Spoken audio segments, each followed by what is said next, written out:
Salam damai sejahtera di dalam Tuhan kita Yesus Kristus. Shalom, selamat pagi dan semangat pagi. Jumpa kembali dalam renungan pagi kita untuk hari ini, 3 Juni tahun 2022. 3 Juni 2022. Dan pekabaran firman Tuhan kita di pagi hari ini dengan judul Lahir Kembali, Pekerjaan Roh Kudus. Lahir Kembali, Pekerjaan Roh Kudus. Sebelum kita lanjutkan, mari kita tunduk kepala dan kita berdoa. Bapa kami dalam sorga, terima kasih atas kebaikan-Mu dalam hidup kami hingga di pagi ini. Kami akan mendengarkan pekabaran firman Tuhan. Biarlah firman-Mu boleh menjadi berkat dalam hidup kami dan dapat mengubah kehidupan kami untuk selalu setara di dalam jalan-jalan Tuhan. Inilah doa kami, terpuji nama Tuhan, dalam nama Yesus kami telah berdoa. Amin. Saudara yang kekasih, renungan pagi kita hari ini 3 Juni 2022 dengan judul Lahir Kembali, Pekerjaan Roh Kudus. Dan ayat firman Tuhan Yohanes 3 ayat 5 dan 6.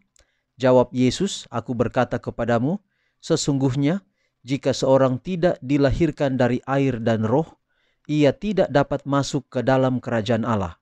Apa yang dilahirkan dari daging adalah daging, dan apa yang dilahirkan dari roh adalah roh. Yohanes 3 ayat 5 dan 6. Sekali lagi, jawab Yesus, aku berkata kepadamu, sesungguhnya jika seorang tidak dilahirkan dari air dan roh, ia tidak dapat masuk ke dalam kerajaan Allah. Apa yang dilahirkan dari daging adalah daging, dan apa yang dilahirkan dari roh adalah roh. Tiada penemuan manusia yang dapat menemukan suatu penawar bagi jiwa yang berdosa. Pancaran hati itu wajib dibersihkan sebelum alirannya dapat menjadi bersih. Orang yang mencoba hendak mencapai surga oleh perbuatannya sendiri dalam memelihara hukum Allah berarti mencoba sesuatu yang mustahil.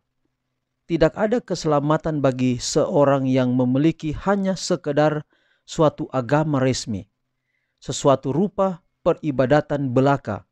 Kehidupan orang Kristen bukannya sesuatu perubahan sedikit atau perbaikan dari kehidupan yang lama, melainkan perubahan seluruhnya dari segala sifat. Ada kematian terhadap diri dan dosa, dan suatu kehidupan yang semata-mata baru. Perubahan ini dapat terjadi hanya oleh pekerjaan Roh Kudus yang berhasil itu.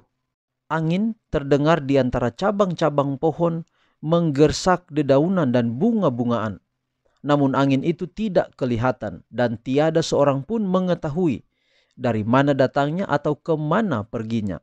Demikianlah hanya dengan pekerjaan Roh Kudus di dalam hati. Tidak ada hal yang dapat menjelaskannya lebih jelas daripada gerakan angin. Seorang boleh jadi tidak dapat menyebutkan waktu atau tempat yang tepat, atau mengingat kembali semua keadaan dalam proses pertobatan. Tetapi hal ini tidak membuktikan bahwa ia tidak bertobat. Dengan alat yang tidak tampak seperti angin, Kristus selalu bekerja di dalam hati. Sedikit demi sedikit, dengan tidak disadari oleh si penerima, kesan-kesan ditanamkan yang berlanjut kepada menarik jiwa itu kepada Kristus. Ini boleh jadi diterima oleh mereka untuk merenungkan tentang Dia, oleh membaca Alkitab atau oleh mendengar sabda Allah dari pengkhotbah yang hidup. Tiba-tiba, ketika roh itu datang dengan bujukan yang lebih terarah lagi, maka jiwa itu pun menyerahlah dengan suka hati kepada Yesus. Permulaan penebusan dapat kita ketahui di dunia ini oleh pengalaman pribadi. Jadi saudara, pekerjaan Roh Kudus itu ibarat angin. Kita tidak dapat melihat angin, tetapi kita dapat melihat akibat angin itu. Jadi kalau angin itu lewat di pepohonan, maka pohon itu akan melambai-lambai. Sama seperti Manado disebut nyiur melambai. Jadi ketika dia melambai, pohon kelapa itu berarti angin lewat. Tapi kita tidak bisa kita tidak bisa lihat kemana dia pergi dan dari mana dia datang. Demikian pula dengan pekerjaan Roh Kudus. Salah satu pekerjaan Roh Kudus adalah seseorang mengambil keputusan untuk dibaptis Nah, kata dibaptis ini adalah diselamkan. Jadi diselamkan itu baptis.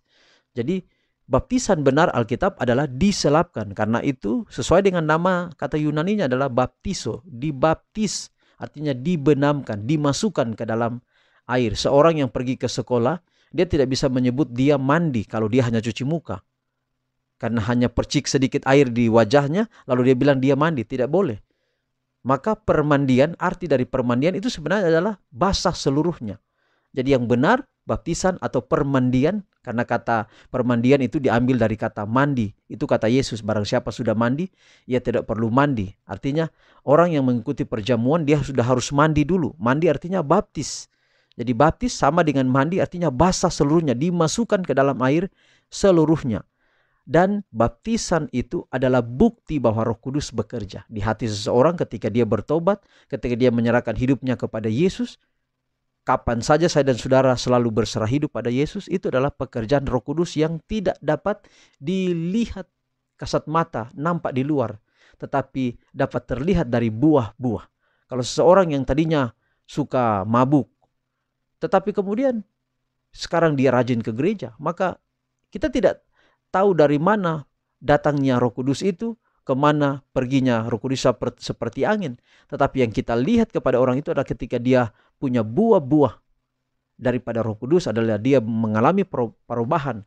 Maka yang bekerja dalam dirinya adalah pekerjaan Roh Kudus. Jadi jawab Yesus, aku berkata kepadamu, sesungguhnya jika orang tidak dilahirkan kembali. Jadi seorang tidak dilahirkan kembali oleh air dan roh, dia tidak dapat masuk ke dalam kerajaan sorga. Kebutuhan kita saat ini adalah Roh Kudus bekerja di hati kita. Agar apapun, kalau kita sudah dibaptis dengan cara diselamkan sesuai dengan ajaran Alkitab, maka yang kita perlu tiap hari adalah dibaptiskan kembali, dalam arti bahwa ada pekerjaan Roh Kudus untuk mengubah hidup kita. Kita bertumbuh, kita kadang jatuh dalam pertumbuhan rohani, kita jatuh bangun. Tetapi grafik kita grafik naik. Artinya kita tidak jatuh kembali ke titik awal mula, tetapi kita jatuh bangun, tapi grafik kita terus naik. Dan pada waktunya nanti Tuhanlah yang akan menyempurnakan hidup kita. Kita memiliki karakter sama seperti Dia. Tetapi kerinduan itu harus dimulai dari sekarang ini. Tuhan berkati pekabaran pagi ini menjadi berkat dalam hidup kita semua. Mari kita akhiri dalam doa, kita berdoa. Bapa di surga, terima kasih pekabaran yang indah di hari ini. Biarlah dapat menjadi berkat dalam kehidupan kami. Kami mohon kuasa Roh Kudus menempati hati kami, pelihara kami dengan berkat firman-Mu ini sepanjang hari ini. Hari ini menjalani hidup kami tidak tahu apa yang terjadi, tapi kami serahkan seluruh hidup kami dalam tangan Tuhan. Segala usaha, pekerjaan, aktivitas kami hari ini, kami hendak serahkan dalam tangan-Mu. Apa yang dijumpai tangan kami untuk dikerjakan hari ini, kami kerjakan dengan sungguh-sungguh dan selalu berhasil karena Tuhan. Berkati pergumulan kami selalu, bila kami hadapi, kuatkanlah pundak kami untuk selalu dapat sanggup memikul, bukan dengan kekuatan kami, tapi dengan bantuan Tuhan. Setiap masalah-masalah yang kami hadapi setiap hari. Kami sudah berdoa dan kami mohon berkat-Mu di pagi ini. Tuhan memberkati engkau dan melindungi engkau. Tuhan menyinari engkau dengan wajah-Nya dan memberi engkau kasih karunia. Tuhan menghadapkan wajah-Nya kepadamu dan memberi engkau damai sejahtera. Terpuji nama Tuhan. Dalam nama Yesus kami telah berdoa. Amin.